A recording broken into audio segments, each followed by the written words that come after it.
here, and it gives me immense pleasure to talk to you as a third year student as well.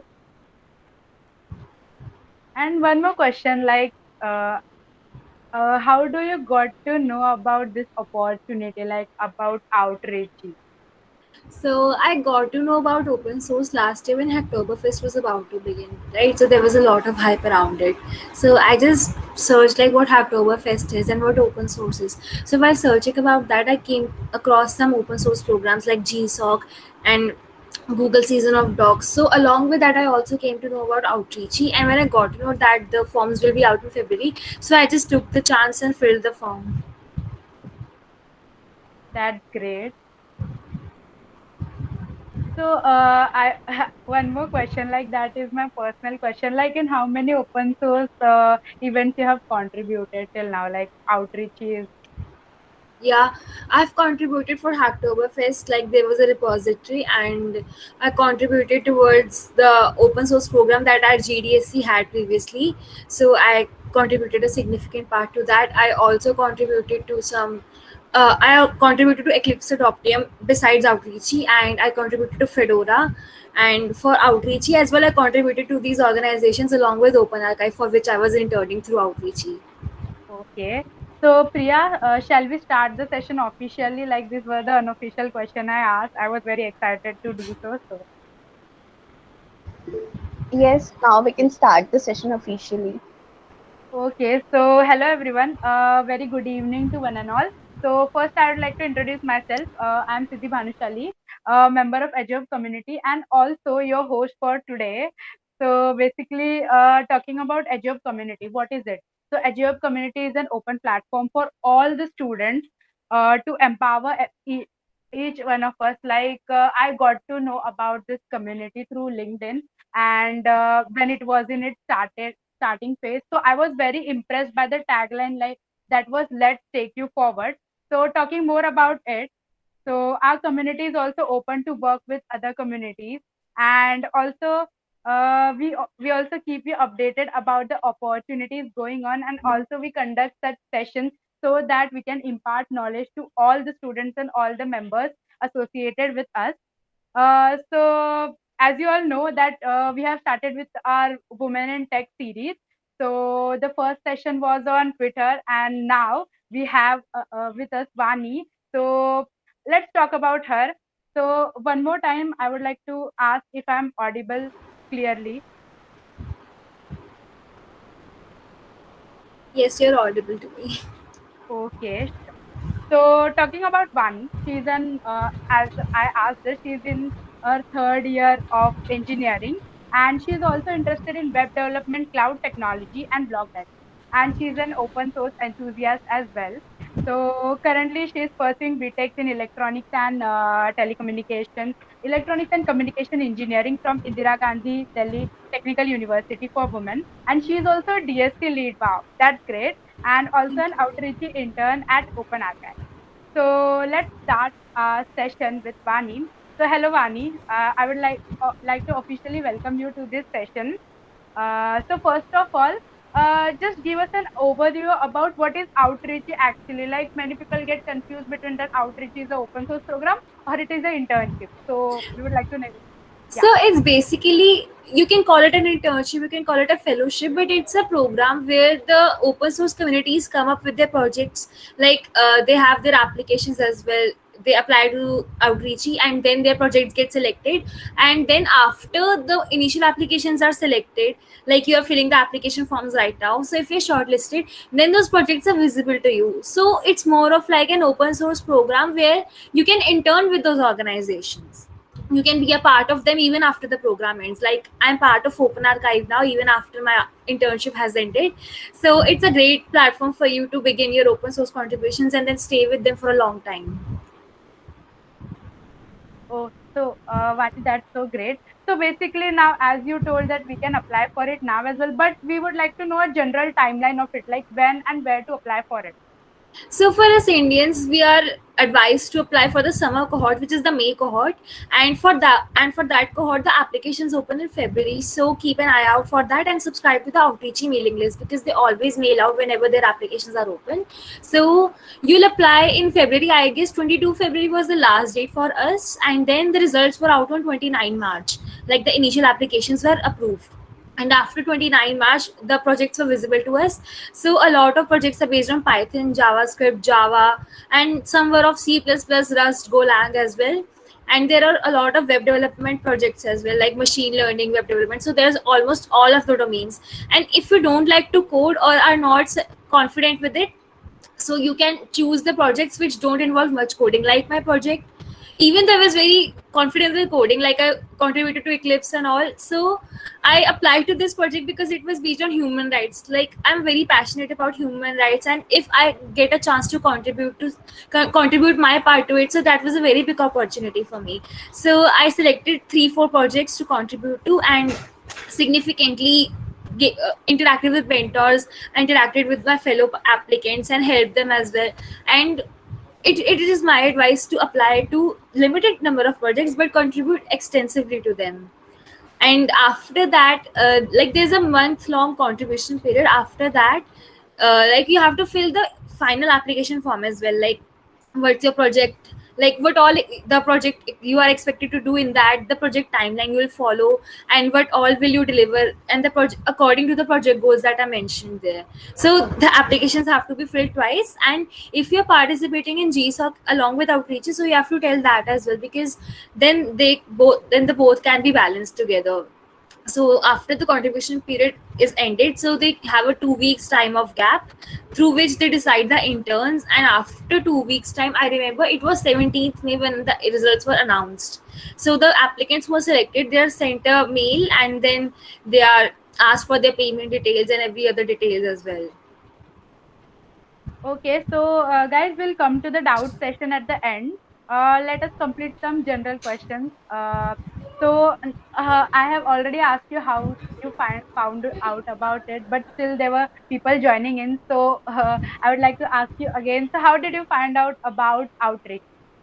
So last year when Oktoberfest was about to begin, like there was a lot of hype about it, and I recently joined LinkedIn back at that time. So I was very new to all this open source and the competition stuff. So I just checked out what Oktoberfest actually is, and then I came to know about open source and the programs about open source. So during that time, I came to know about GSOC and Google Season of Docs and MLH Fellowship Program, and along with that, I also came to know about Outreachy. So I got to know that in the February applications would be open. So I just applied and just wished that I might get selected for initial application, because a lot of people apply multiple times before they actually get in. So getting in the first time only was a very big thing for me.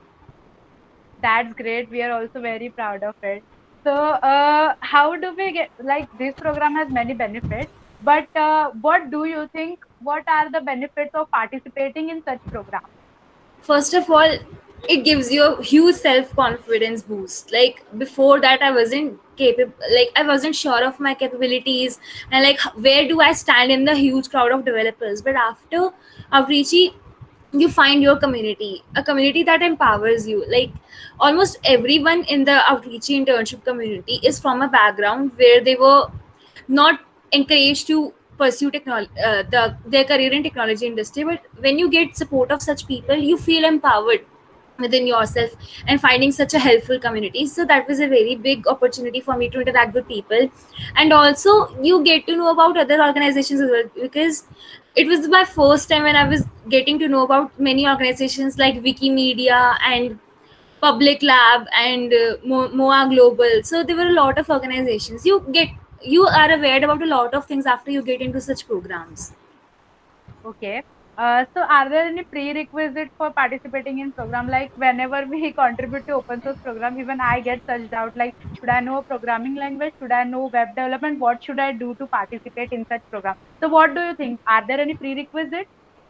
Well, it depends on the kind of project that you want to work in. Like there are two parts actually. So suppose if you know web development, so you can target projects that involve web development, or what you can do is, if there's a project that interests you, like suppose it's a Python project and you don't know Python, so you can contribute while you learn.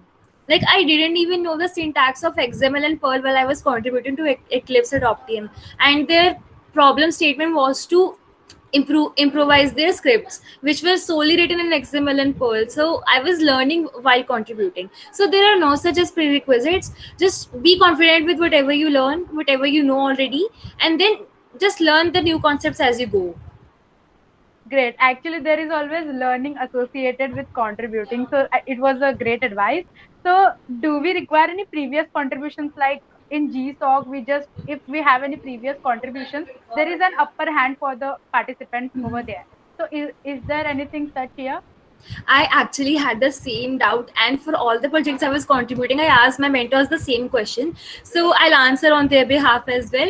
There aren't any prerequisites like that you have to be previously contributing to the organization. Outreachy is solely targeted on the beginner and intermediate level people of open source. Like if you're new to it, then Outreachy is the best program to contribute to, because these people look for people, like the organizations look for people that can stay with them for a long time. So if you train a beginner, invest so much time with them, they are bound to stay with you, right? So they choose people on that basis, like the level of their enthusiasm. Okay, great. So can you briefly tell us about the application process? Like when I opened the site, so there was like a general questions, like a general question. There was nothing like you have to contribute to project. So are there any different forms for it, or how it goes? So we want to know about it. So after you fill the initial application form, you just sit and wait and cross your fingers, because only after you get approved for the like your initial application gets approved, you are then the projects that are for this year that are visible to you, so you can't contribute beforehand.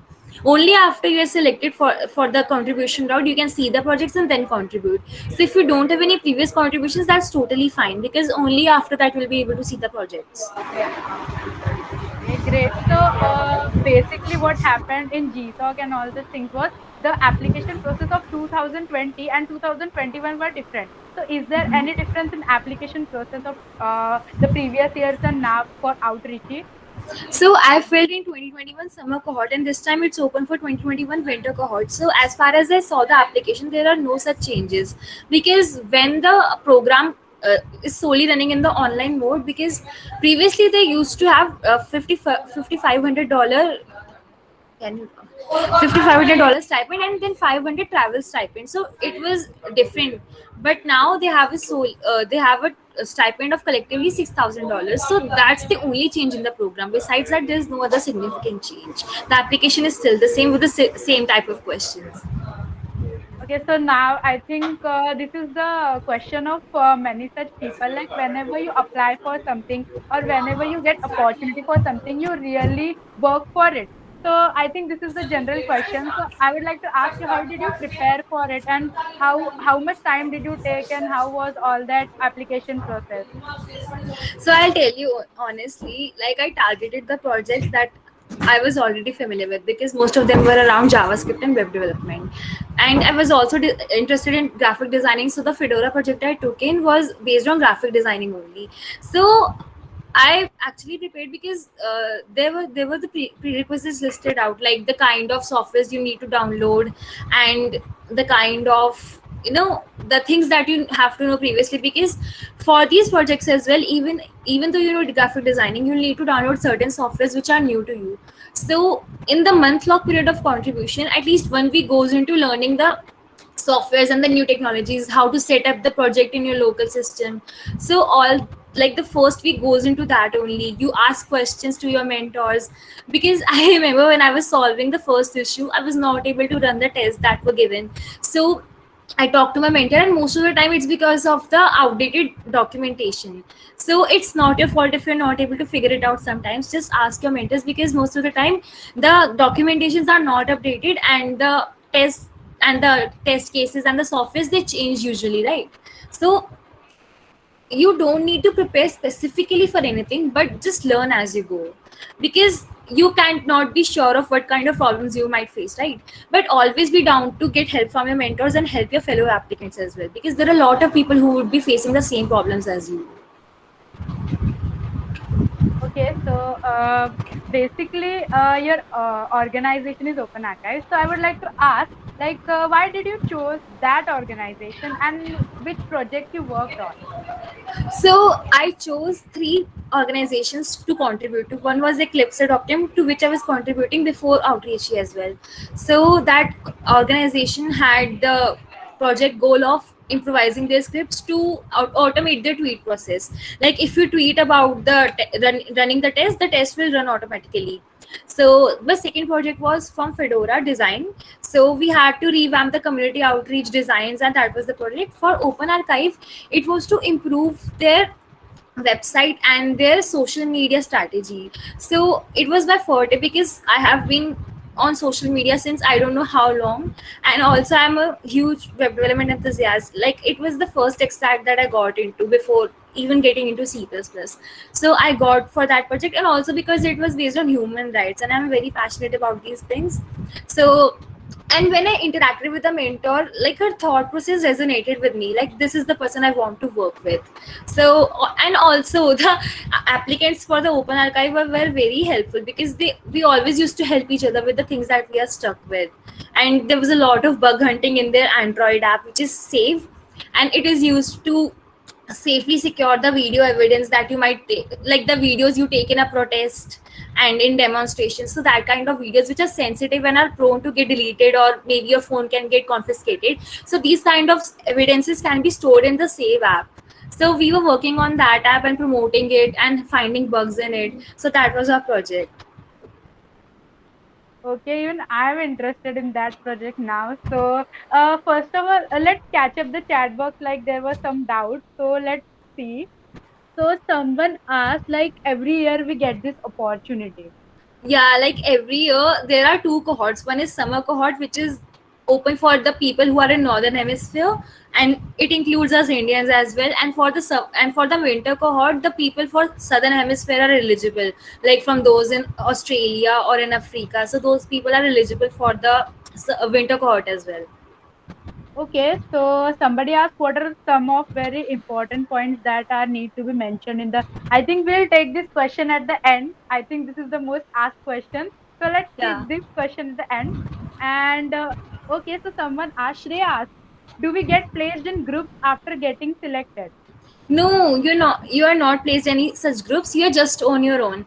Like the best thing about outreach is that you are not enforced with a project that you have to work it. Like for other internships, like just suppose you say you work in a startup or maybe in a product based company, so there you are handed out your projects. But with outreachy and other open source programs, you can select the organizations that you want to contribute to, and you're on your own. Like you are the one who is selecting the projects. You're the one who is going out and checking up with the mentors and the fellow applicants. So there are no such groups, but you tend to form friendships while you're working together.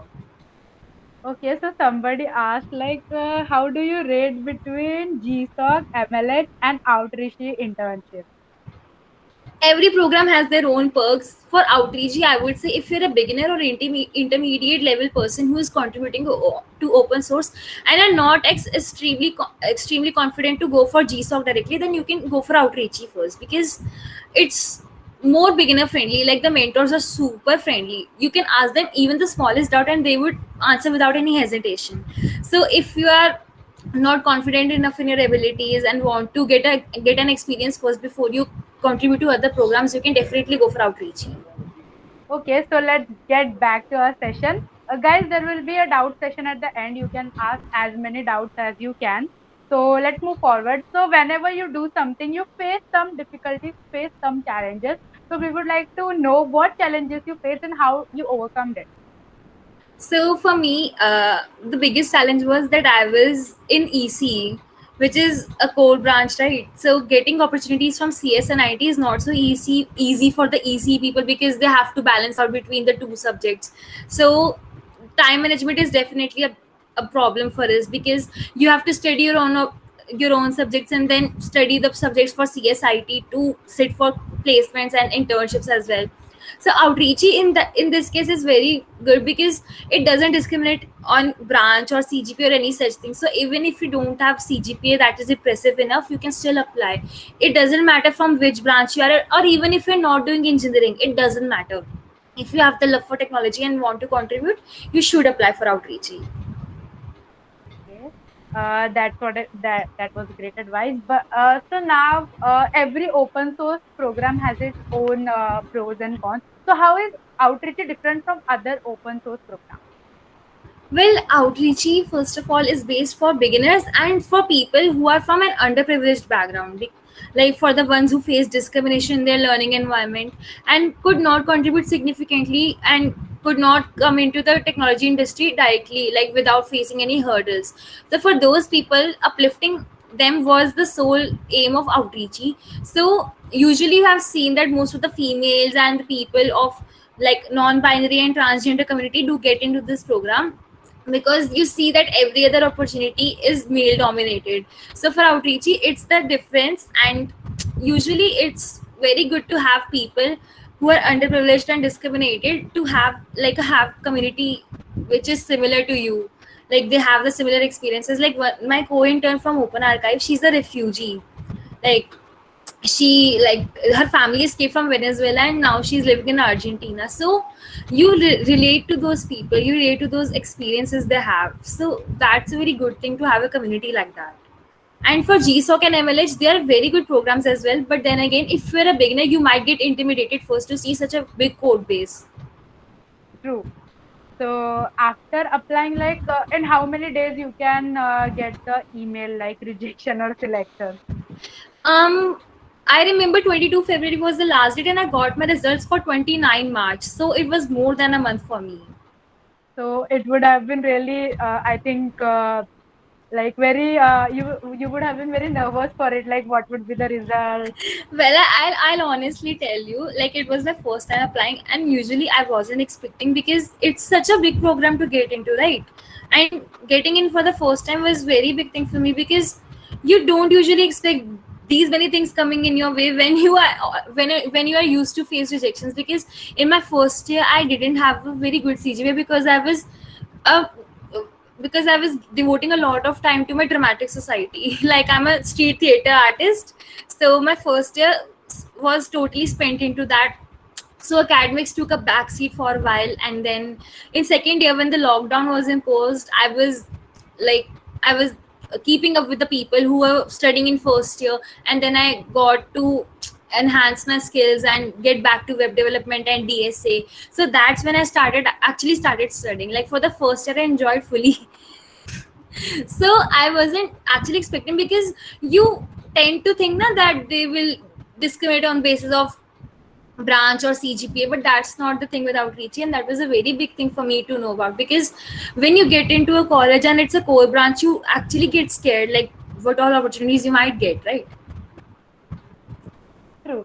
So, would you like to give any tips for resume? Tips for resume, I would just say that present all the things that you have, like your achievements, your internships, your skills. Don't leave anything behind, but do put significant information. Like suppose if you're making essay making a resume for scholarship, then do put in your non-technical achievements as well, and put in all the things that you did for your community. But if you're making your resume for internships or placements, then curate it according to that only. Okay. So, also some tips for LinkedIn profile. LinkedIn profile, I'd say just whatever you do, keep the LinkedIn updated, because even the smallest achievements and the change in tagline would curate your searches. Like I remember when I changed my LinkedIn profile for when I became the GDSC lead, I got thousands of searches increase. So that's the way you optimize your searches. Do optimize your profile, the header and bio that you have. That's the place where you can pitch for yourself. So do utilize them wisely. That was a great advice. Actually, I will also follow that from now. So this was the questions from my side. Now let's take questions from the chat box. So guys, you can type out your questions over there. So I would like to take some previous questions. So one question was there which we left behind. Like we were we like we didn't want to give the spoiler. So let's take the question. What are some of the very important points that are needed to be mentioned in the initial application?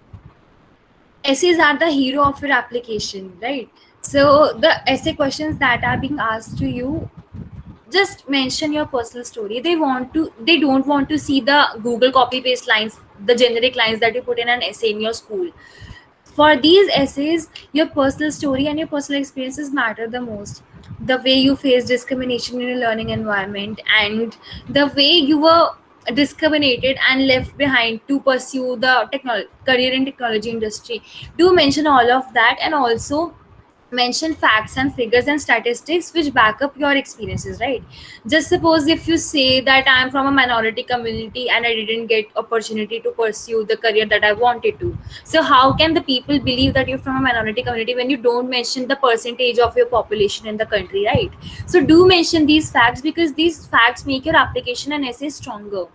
And also, I suggest don't copy paste those lines, and be honest about your doubts, because honest about your stories, because that's the thing that outreach organizers want to read from your applications. They don't want to see those copy pasted essays, because they'll know it's not your story. That's great. Actually, whenever I apply for such things, I always find the hardest part are essays. I always tend to spend 2 to 3 days to write the essay. So I think you gave a great advice, and I think you should give at least think at least 2 to 3 hours for the essays and then write a great essay. So we'll move to the next doubt. I hope your doubt is clear, Ria. So next, this doubt is answered. So yeah, can you contribute to more than one project or organization? So for initial contribution period, you definitely can contribute to as many projects as you want to, but you can get selected as an intern for only one organization. Like I was contributing to three organizations, but only I can be intern for one organization. Just in case you're selected by two organizations to which you were contributing, they'll mail you 1 week before your results will actually be announced, and they'll actually ask you to which organization you want to be an intern. So it's totally up to you that which organization you want to be an intern for.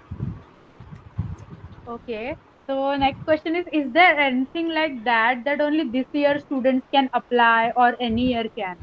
So for summer cohort, any year, a student from any year can apply. Like I was in second year when I applied for the application. But for winter cohort, only those year people can apply who actually have the time to contribute in the winters. Like for final year people, they can show their availability in the academic calendar, right? That they have time to contribute, because they get time from colleges to do their internships as well during that time, the 6 months internship or 2 months internship during winter.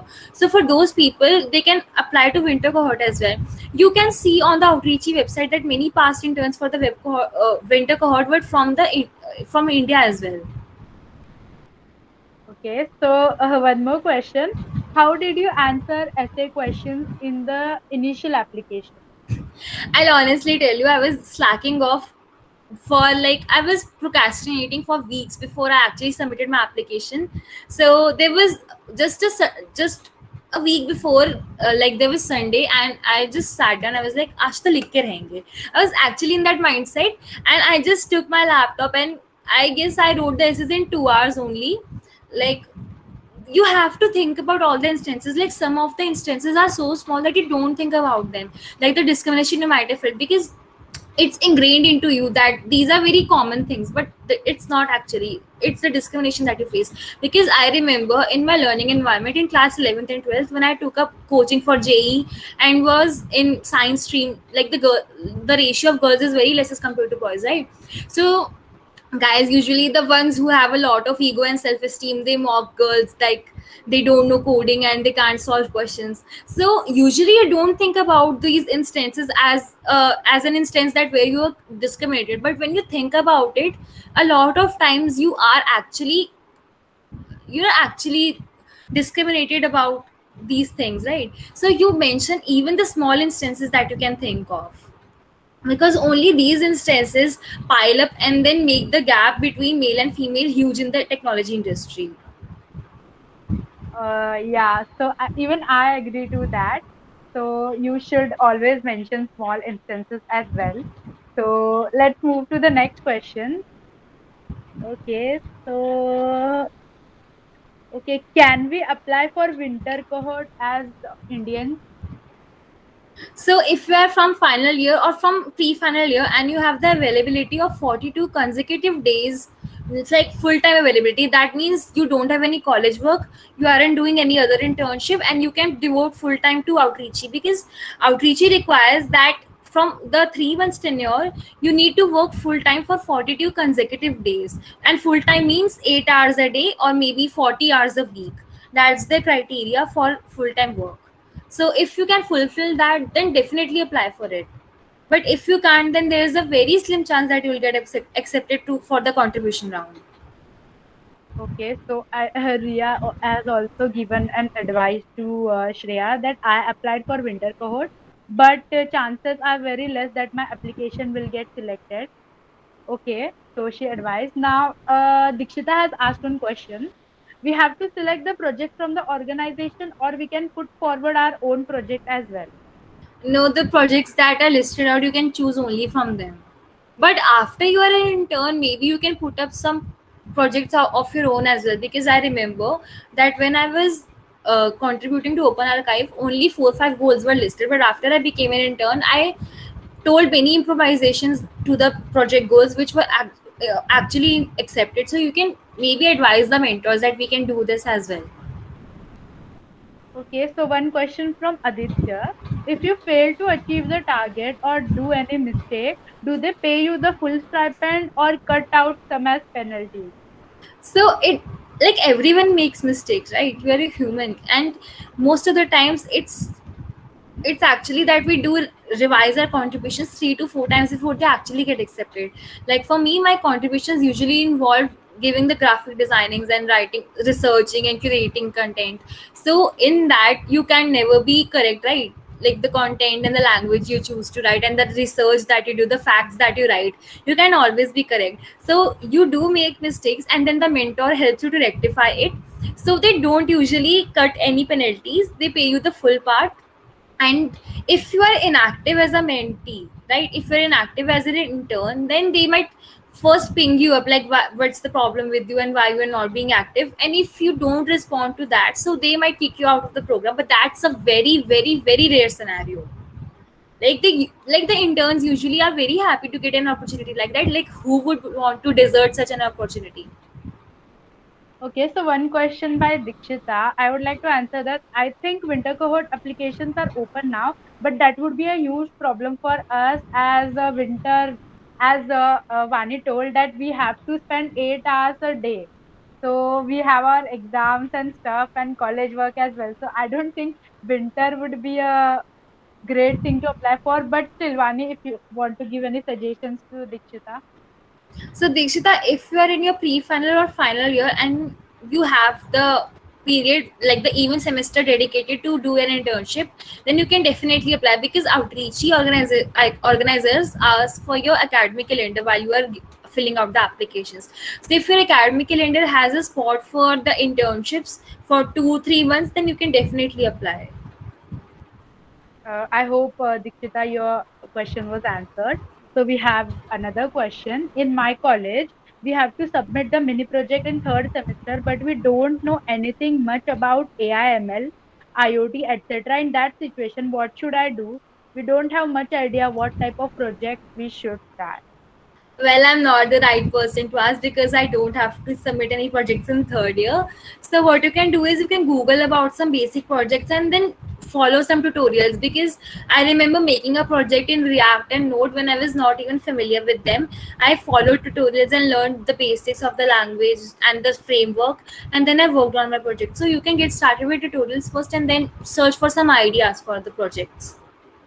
That's great. Even it's your third semester, you can just learn something new and just implement that. So it's not a tough job. Just go to YouTube, you will get everything. Uh, so next question is it a question? Okay, I haven't actually enrolled for any internships yet. So can you please give some tips for a super beginner? I kind of don't apply to those internships because I feel like I'm not perfect yet, and so I procrastinate. Oh, So if you are actually waiting for a point of time when you'll get perfect, then you will never get perfect, because you can't attain perfection. It's a continuous process to learn and evolve. So just keep learning. Like, just suppose if you're starting out with web development, keep sharpening your skills. It's like you won't get a time when you will think, okay, now I'm perfect and I can apply. Just apply to opportunities without thinking about this. When I was applying to Outreach, I just had a few skill set with me, so I was not sure whether I'll get selected or not. But then you always have a chance to give a shot to those opportunities, right? You can't just sit and wait for a time when God will just tell you, okay, now you can go and apply, you are perfect now. So just don't wait and sit. Just go and apply for the opportunities that come for you, right? You, because in these opportunities as well, you'll get the chance to learn a lot of new things. That's great, actually. So I think this is the strategy followed by everyone. Like, you should keep applying.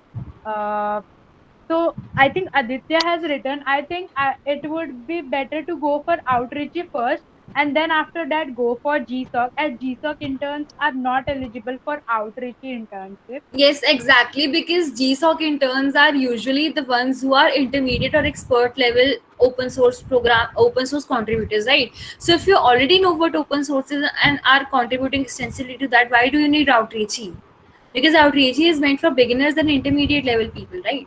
So definitely you should go first for Outreach if you're not confident enough, and after that, you, when you gain some confidence, and now can think that, okay, now I can apply to other organizations and do a project which is solely based on coding, then definitely go for GSOC after that. Okay. Um, so any more doubts? Like, I don't see any doubts in the chat box yet. But guys, if you have any doubts, you can unmute yourself as well. There is no issues. And also you can type out in the chat box.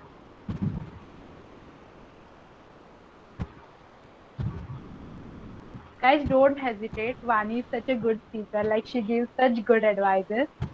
Okay. Can you elaborate more upon open source updates? Hello, man. Am I audible? Okay, Amar, will come to you. Just let Vani answer this question, then we'll come to you. Sure.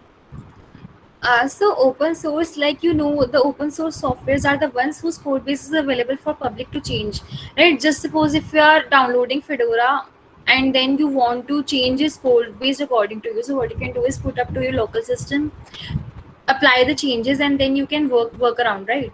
So open source programs are for the people who want to contribute to these organizations, because these are non-profit organizations most of the time, and they need volunteers to keep running their projects. So if you contribute to open source, it strengthens your profile and resume, because a lot of people might be doing competitive coding, a lot of people might be making projects, but not a lot of people contribute to open source. Just because it's a free service, you're not getting anything out of it unless you're doing some paid programs, right?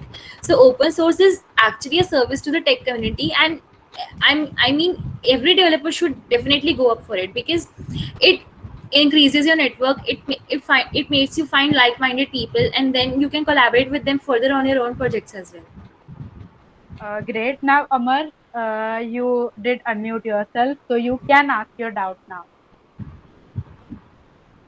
Hello, ma'am. I am from University of Engineering and Management, Jaipur, in third semester, and we have to submit a mini project where we don't have much idea about AIML, IoT.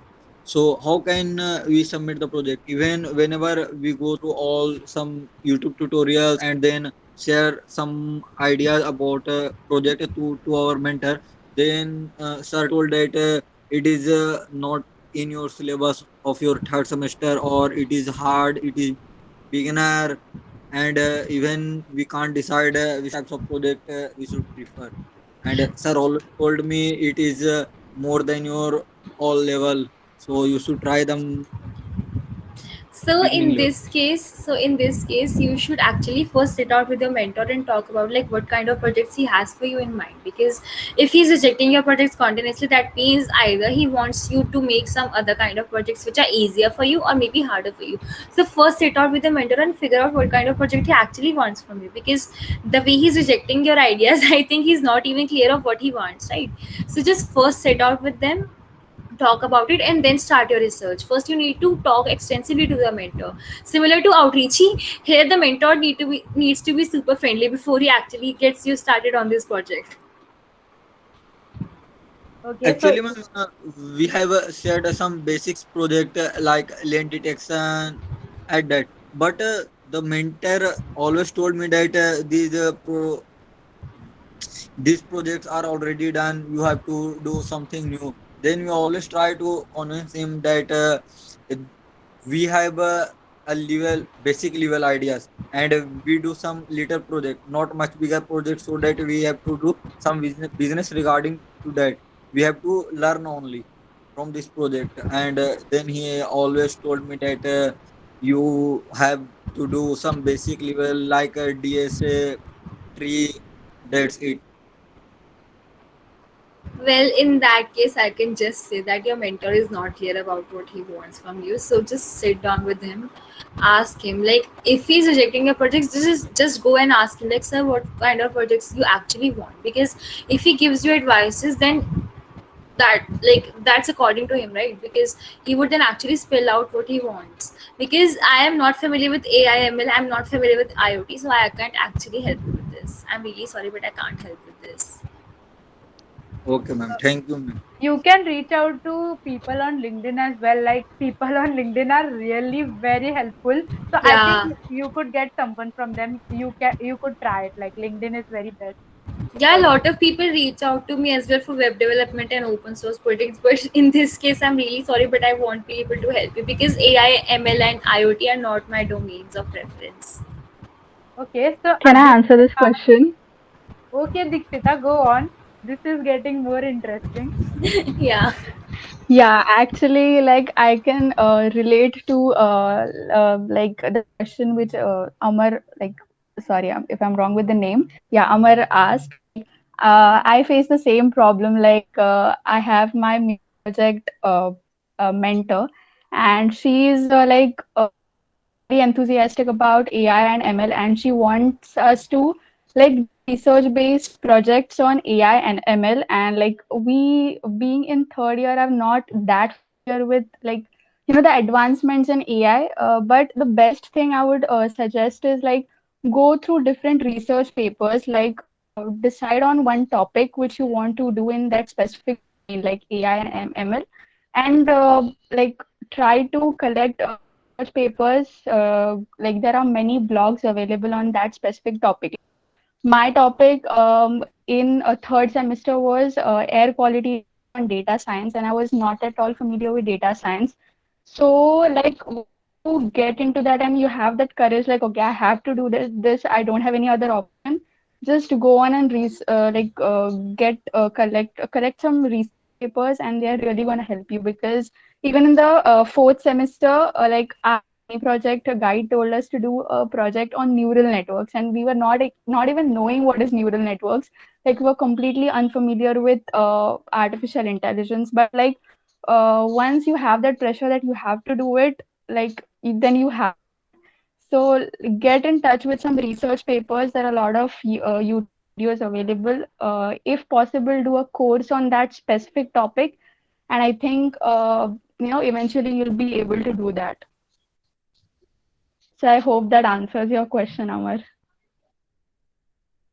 Dikshita, literally, you gave a great advice to him. I think you can connect with Dikshita on LinkedIn. I personally know Dikshita, so you could connect with her. And yeah, this is our community. Like we try to help every student. So let's get to what Aditya was saying. So do outreach interns are ineligible for GSOC? No, it's not the case. Like once you're an outreachy intern, you can't apply for outreachy again, but you can apply for GSOC. And once you are a GSOC intern, you can't apply to outreachy again. So if you are an outreachy intern, you are free. You are free to apply for GSOC after that. Okay. So, Asha has asked one question. Can I, as a first year student, apply for outreach? If so, then what are the prerequisites do I need right now? And I'm also interested in graphic designing, although I don't have any formal certificate for it. You don't need to have any certificates of any sort if you want to apply for open source, because they just need your skills. They don't need any such certifications or any proofs that you know these skills. So for a first year, I would suggest to get into a domain of your preference. Like for me, it was web development. You can be interested in Android development, in MLAI, in IoT, or in any such domain. So get familiar with that, do some projects with it, and learn as much as you can before you apply, because the type of projects that would come, they are so they are so diverse that you'll actually find something with your domain of preference. Like if you know Rust or Golang, which are not so popular right now, even you'll find projects for that. So it doesn't matter what domain or skills you have, you'll have a project suitable for you in Outreach. Yeah, it means there are so many projects with there is actually a diversity of projects. Like you can apply to any project you want. Yeah, Any and they are not only just code based. You can do graphic designing, you can do research, you can do branding, you can do translations as well. Like there's a huge variety of the type of projects there that are available in the Outreach program. that's it. Any more doubts, guys? Okay, internships that we can do in our second year as a beginner rather than outreaching. So there are summer research programs in IITs and triple ITs. You can apply for that if you're interested in research, or you can apply for internships through Internshala, because they have a lot of internships that are based on web development, Android development. So you can go for that as well. And for second year, there's an internship by Flipkart, which is accessible through the Flipkart Runway program. So if you're selected for that program and then you give the interview and are selected, so you can get internship in Flipkart for second year. Like one of my friend got that internship, so she's doing, like, she did her internship in Flipkart for her second year. Okay, I hope that answers your question, Isha. So, Rishita Naik has asked, so it is necessary to be enrolled in a college to apply for outreach? It is not necessary at all, because I don't think that school children can apply, because there's an age limit, I guess 18 above. But the people who have graduated from college and are doing contract based job or part-time job around the outreach internship period, like they can apply. And if you're doing a full-time job, then you can't apply, because even if you take a leave for 3 months for doing this internship, you won't be eligible, since you already have an employment, like a source of employment.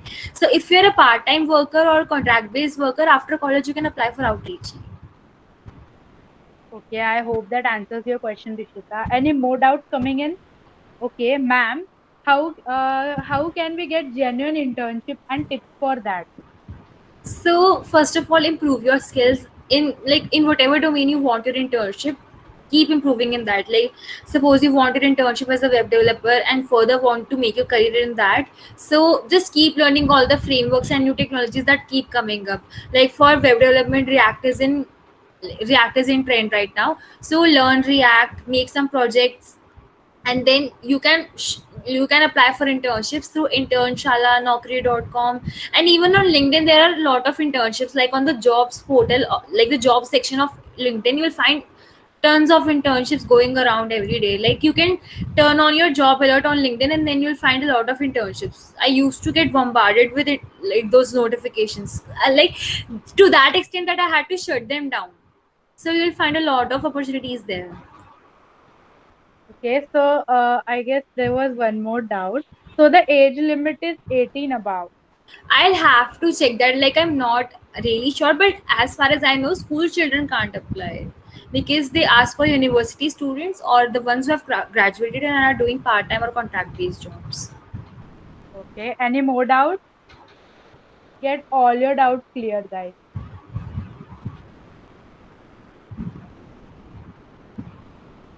And I want to mention one thing about essays. Like, even if your English, either written or spoken, is not well, like even I am fumbling in between. So it's not a thing to worry about, because outreachy people are very accommodating. Like almost all the interns are from places that where English is not the native language. Like I'm from India and my co-intern is from Argentina, where Spanish is the main language, like a native language. And then there are people from Russia, Nigeria, Uganda, like a lot of places where English is not their native or first language. So if you're not very good at it and are not sure about your essays, like how the grammar may come and how like you might not be able to convey your story properly, so that's not a big concern for them. They just want to know about you, and they would definitely ignore the grammatical mistakes and everything. They just want to know about your story, and they want to give you a chance to prove yourself if you not have gotten any chance before that. Okay, so I think that's a bit of advice for me as well. Okay, any more doubts? Okay, in IITs and triple ITs, internships are research based only. Yeah, as far as I know, for second and third year they open up research positions only. And so if you are interested in research, that's a very good place to go. And also for research, there's the MyTax Global Link Scholarship, internship, which like you collaborate with the universities in Canada, and then you can work for 3 months with them. And I think the applications are open for that as well, so you can check that out. And also there's a CGPA criteria of 8, so you should keep that in mind before applying. And yeah, okay, you can read the next question. Okay, so Riya Gupta has asked, what are the prerequisites for these research internships? So the internships that are offered by IITs and triple ITs, there are of various domains like civil engineering, electronics engineering, even in chemicals and mining. So they list out the prerequisites for their projects. You can always check them out. Like you can apply next summer, while these internships open in around March or April. So you need to keep an eye on these internships. Like the prerequisites are mentioned along with the projects that they list out for that cohort. Okay. Any more doubts? I hope the doubt is clear. So there is one big doubt. I have one thing to ask. I recently faced a problem while enrolling to the Microsoft Student Ambassador program. Can you just tell me what kind of video will we upload for that? They ask for a video which you teach or inspire someone. So what kind of video shall we upload? I'll honestly tell you, I applied for Microsoft Student like the ambassador program while I was just in the beginning of my second year. I applied for it once and was rejected because I wasn't aware like what kind of video I should upload. But now that I have got a lot of experience, I can help you a little bit with that. So like I'm organizing this session, you can similarly organize a session with your peers or your juniors. I can teach them some topics which you are familiar with. Like say if you know DSA very well and can teach them linked list and clear their doubts, you can record that session and put that video up. Like I do think they have a limit of like 5 minutes or 3 minutes, so you can just explain their topics and take up their doubts quickly so that you have a video piece to upload. Okay, so I would also like to answer that. So basically, I have seen the application. So they ask you three questions, like two must be essays and one should be a video. So the video can be on any topic, and you have 2 minutes limit for that. And I think the questions have changed, like how do you teach your friend? Like you have to tell the way how to teach. So I think you should be genuine and honest in that, and prepare a short 2 minutes video. Like the first question is like what tech how tech inspires you, like how you inspire people. You can make a video on that as well. Then the second is how you would teach a concept to your friend who is a beginner. So you can make a video on that. And the third one is promotion kind of thing, like how would you promote an event in your college. So I think you could make a video on it for 2 minutes. If you have any other doubts, you can reach out to me or Vani anytime. Okay. So now let's move to the next question. Okay, I made a QR code for that, got selected in Jan 2021 video. Okay, so I'm little unclear about this. Okay, so Vanhi, if you could get it, you can answer. I actually didn't get her point, like what was she trying to say, Yeah. but I think that I think she's mentioning that she made a video that got selected. So maybe Anjali can elaborate a bit on it and help the one who was asking this question. Okay, Anjali is selected for that, so Anjali could be the best person to ask. Okay, so one more doubt: can we just learn a topic and then upload, ignoring the peer part? Well, that's the sole purpose of Microsoft Student Ambassador program, that you can help your peers through this program and organize events so that the peers can benefit. So if you ignore that part, then what's the use of being an ambassador, right? So because enrolling in such program means that you have to uplift the community around you. either it be the Microsoft program or the Google Developer Student Club program. So for that you have to have the ability to teach the students and help them to solve their doubts. So if you are not able to do that right now, I suggest that first gain some experience and then maybe go maybe apply for these programs.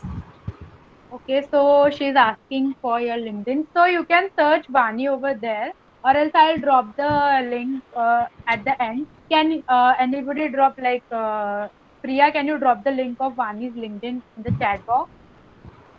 Or else I'll do it at the end. Don't worry. Okay, so Ayush has posted the link. You can connect with Vani over there. Okay, so let's move to next question. Is there any question? Okay. So, okay, Anjali, okay, I'll just search Siddhi Bhanushali on LinkedIn, you will get it. And Anjali, post your LinkedIn as well. She wants it. So, any more doubts, or shall we conclude here? I think everyone's doubt is solved, I guess so. Like no one's speaking or writing right now. So Yeah. maybe we can. And also, if you're hesitant or like didn't get a chance to ask doubt, you can always connect to Vani on LinkedIn. Okay. So I'll conclude this session. Before that, if anybody has some doubt, they can type out. But just I'll conclude the session. So first of all, I would like to thank you, Vani. You gave us immense knowledge. Like as a host, even as a person who is listening to you, it was a very enthusiastic speech, I could say. And also there were some doubts from my side as well, and you cleared it in such a great way. Like we are very thankful to you for coming over here and clearing all the doubts. Like you cleared it in very good way. Like you explained it in depth, and we really look forward to connect to you. And I hope you like the host today. I So, really loved your hosting and it was a pleasure to be here, like interacting with all of you and taking up your questions and answering them. so thank you so much, Mani, and thank you so much everybody for joining in and supporting us. Okay. So I would like to conclude, and also Sahitya has posted the link of the feedback form for the if you want certificate, then you should fill the feedback form. The link is in the chat box. So uh,